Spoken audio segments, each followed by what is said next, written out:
नमस्ते दोस्तों, स्वागत है आपका हमारे YouTube चैनल सोहम यस गावंडे में।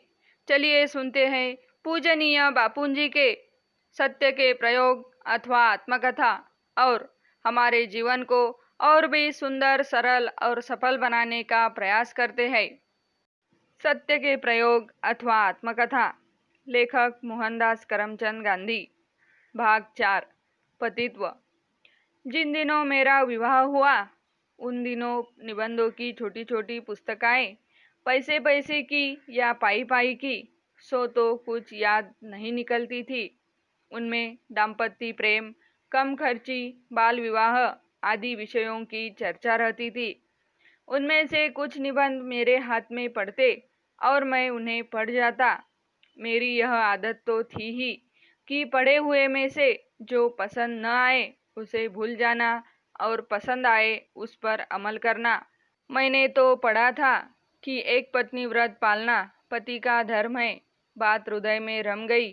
सत्य का शौक तो था ही, इसलिए पत्नी को धोखा तो दे ही नहीं सकता था। इसी से यह भी समझ में आया कि दूसरी स्त्री के साथ संबंध नहीं रखना चाहिए। छोटी उम्र में एक पत्नी व्रत के भंग की संभावना कम ही रहती है। पर इन सद्विचारों का एक बुरा परिणाम निकला। अगर मुझे एक पत्नी व्रत पालना है तो पत्नी को एक पति व्रत पालना चाहिए।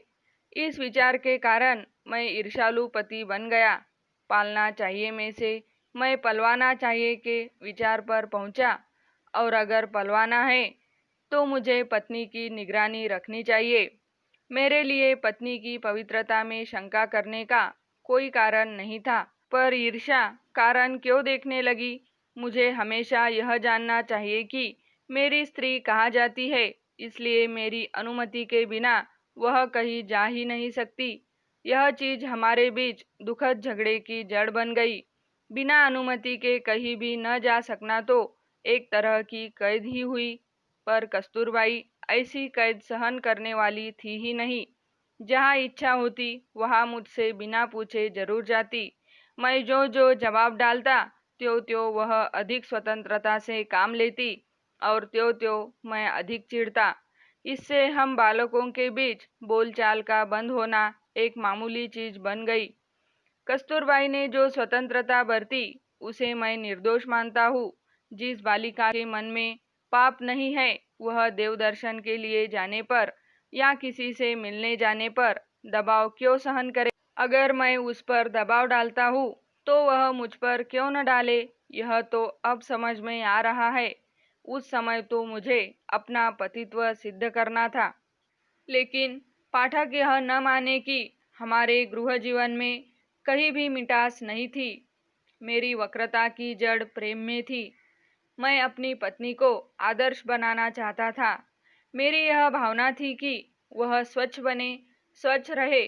मैं सीखूं सो सीखे, मैं पढ़ूं सो पढ़े और हम दोनों एक दूसरे में ओतप्रोत रहे। कस्तूरबाई में यह भावना थी या नहीं इसका मुझे पता नहीं।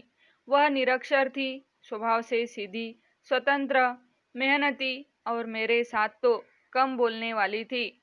उसे अपने अज्ञान का असंतोष न था। अपने बचपन में मैंने कभी उसकी यह इच्छा नहीं जानी कि मेरी तरह वह भी पढ़ सके तो अच्छा हो।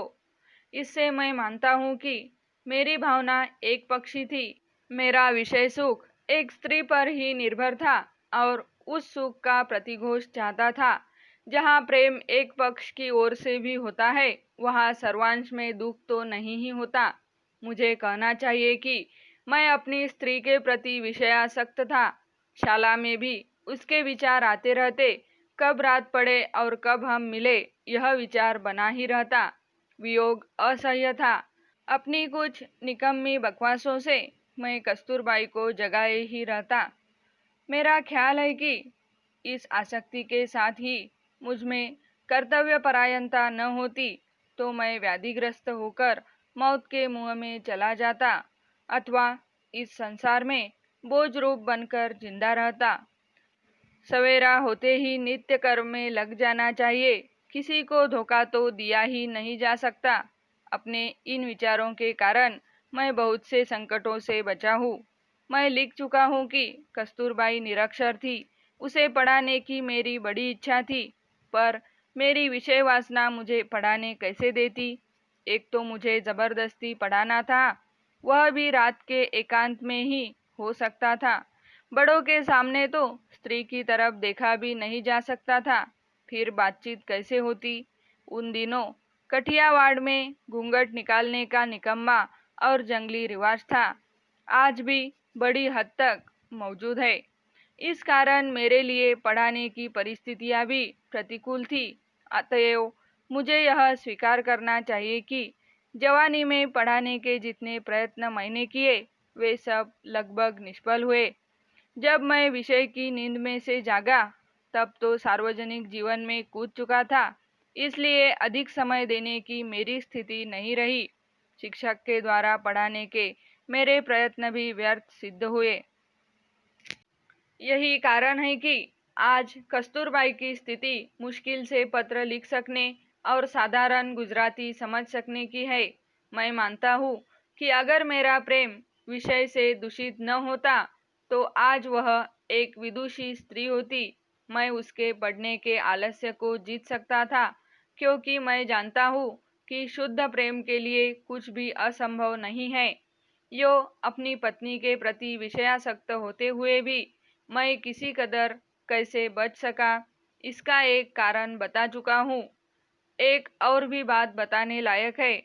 सैकड़ों अनुभवों के सहारे मैं इस परिणाम पर पहुंच सका हूँ कि जिसकी निष्ठा सच्ची है, उसकी रक्षा स्वयं भगवान ही कर लेते हैं। हिंदू समाज में यदि बाल विवाह का घातक रिवाज है, तो साथ ही उसमें से थोड़ी मुक्ति दिलाने वाला रिवाज भी है। माता पिता बालक वर वधू को लंबे समय तक एक साथ रहने नहीं देते। बाल पत्नी का आधे से अधिक समय पीहर में बीतता है।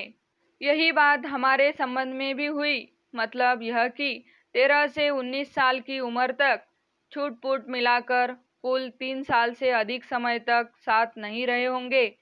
6-8 महीने साथ रहते, इतने में माँ बाप के घर का बुलावा आ ही जाता। उस समय तो वह बुलावा बहुत बुरा लगता था, पर उसी के कारण हम दोनों बच गए। फिर तो 18 साल की उम्र में मैं विलायत गया, जिससे लंबे समय का सुंदर वियोग रहा। विलायत से लौटने पर भी हम करीब 6 महीने ही साथ में रहे होंगे, क्योंकि मैं राजकोट और बम्बई के बीच जाता आता रहता था। इतने में दक्षिण अफ्रीका का बुलावा आ गया। इस बीच तो मैं अच्छी तरह जागृत हो चुका था। यह प्रयास अच्छा लगे तो चैनल को सब्सक्राइब, लाइक और शेयर करें। धन्यवाद।